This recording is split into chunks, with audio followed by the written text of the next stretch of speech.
Hi. Hey. Oh, Stephanie got anything good? Oh yeah, Steph's way into Pinots and Syrahs.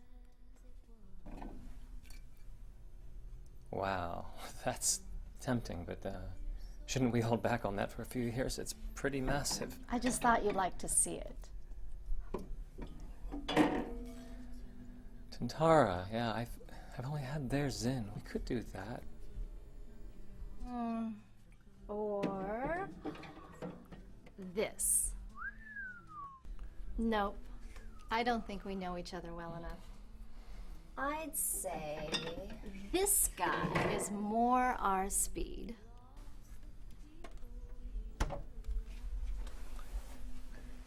So, what gems do you have in your collection?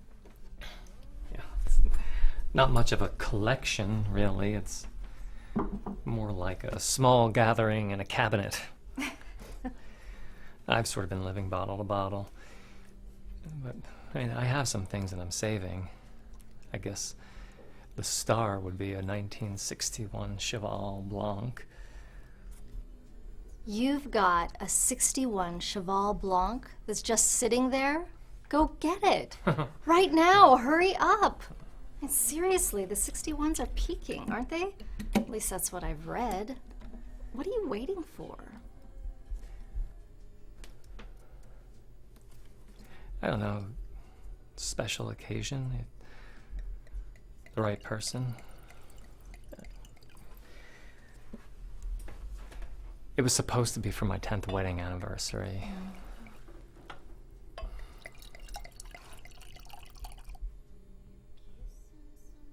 You know what I think? I think the day you open a 61 Cheval Blanc, that is the special occasion.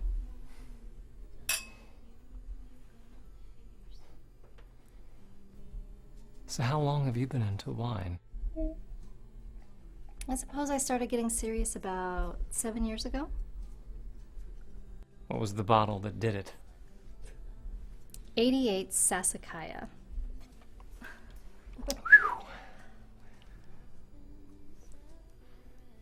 We gotta give it a moment, but this is tasty, really good. How about you? I think they overdid it a bit. Too much alcohol. It overwhelms the fruit.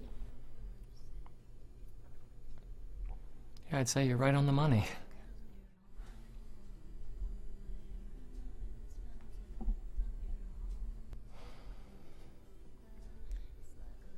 Is that Stephanie's kid?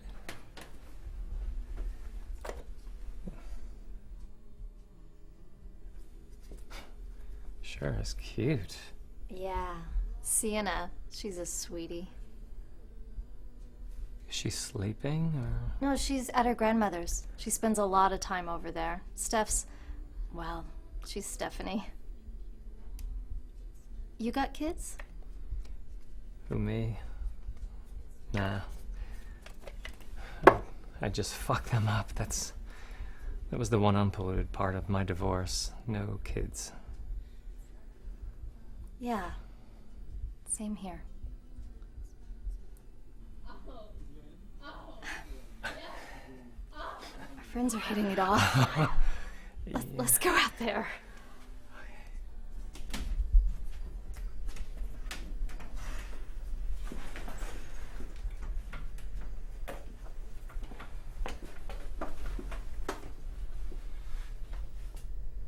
It's kinda weird sitting here with you in Stephanie's house. All the times you came into the restaurant. It's like you're a real person now. Yeah, I know. It's kind of weird. Out of context. Yeah. Weird. But great. Yeah, definitely.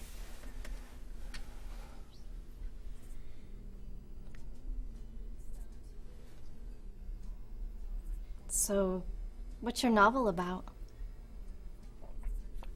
Well, it's a little difficult to summarize. It starts out as a first-person account of a guy who's taking care of his mother after a stroke. kind of based on a personal experience, but only loosely. What's the title? It's the day after yesterday. You mean today? It's more. So it's like about death and mortality? Yeah, but, well, not really. I mean, it shifts around a lot. You also start to see everything from the point of view of the mother, and then some other stuff happens, and then there's some parallel narrative, and then it evolves, or it devolves into a kind of Robbe-Grillet mystery, you know, with no real resolution. Wow. Anyway, I think it's amazing you're getting it published. Really. I know how hard it is to write it even. Yeah, well, thanks. Like me, I have this stupid paper due on Friday, and as usual, I'm freaked out about it. It never changes. A paper? Yeah, I'm working on a master's in horticulture, chipping away at it. Horticulture? Wow. I didn't know there was a college here. I commute San Luis Obispo twice a week. So you want to work at a winery or something someday? Yeah. Something. When can I read your book? Well, I mean, I do have a copy of the manuscript in the car. And it's not fully proofed, but I mean, if you're okay with a couple typos. Oh, yeah, sure, who cares? I'm the queen of typos. Wow. This is really starting to open up. What do you think? My palate's kind of shot, but from what I can tell, it's pretty damn good. Can I ask you a personal question? Sure. Why are you so into Pinots? It's like a thing with you. I don't know.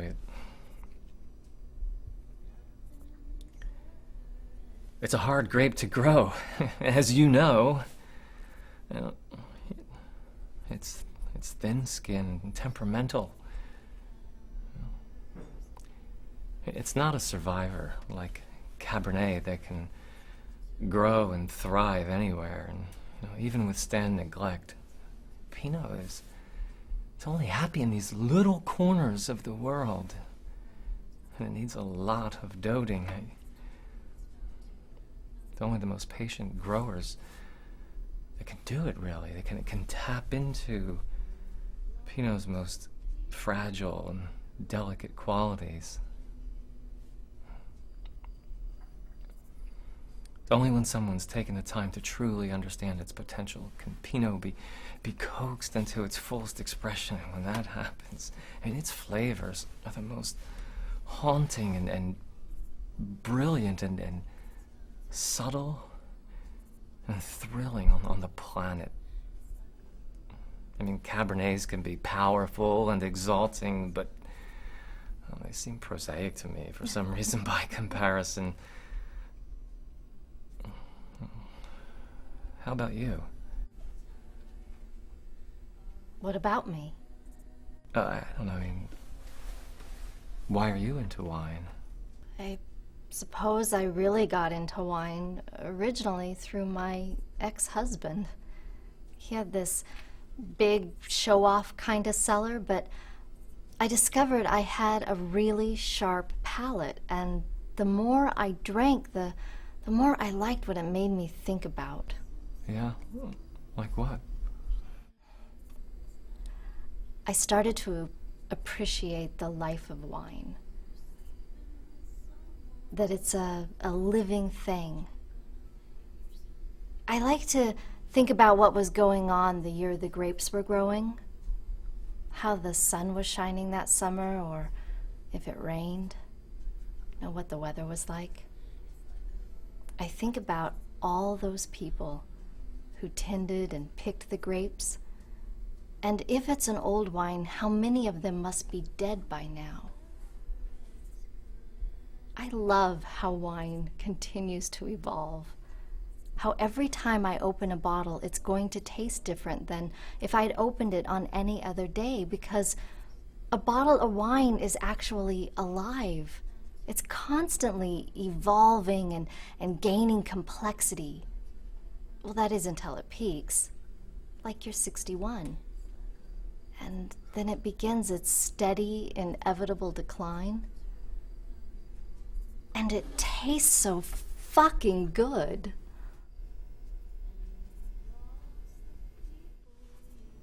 I like a lot of wines besides Pinot. Lately, I've really been into Rieslings. Do you like Rieslings? The bathroom back there. Yeah, it's through the kitchen.